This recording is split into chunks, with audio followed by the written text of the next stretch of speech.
The following details the preparation, baking, and holding of Pillsbury puff pastries.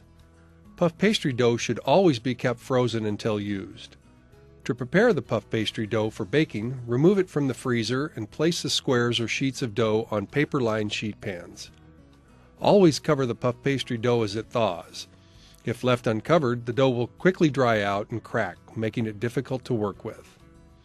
When the dough is cool and firm to the touch, it can be rolled and cut. Do not allow the dough to warm too much and become soft. If this occurs, the layers in the dough will stick together and prevent the dough from puffing. When cutting the dough, be sure to use a sharp knife or pastry wheel. This will also prevent the layers from sticking together and will ensure the pastries puff up while baking. To prepare puff pastry, preheat your oven. Generally, convection ovens are set to 350 degrees, while standard ovens are set to 400.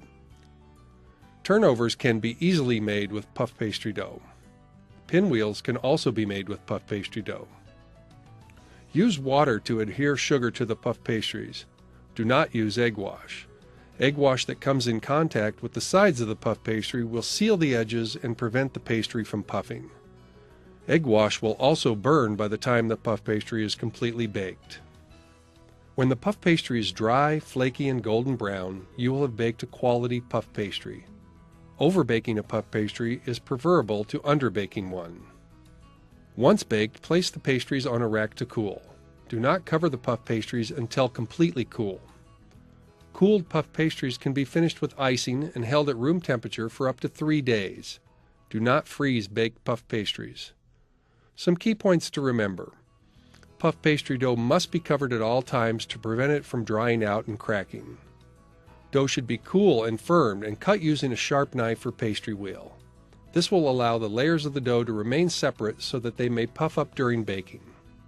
Do not use egg wash on the pastries.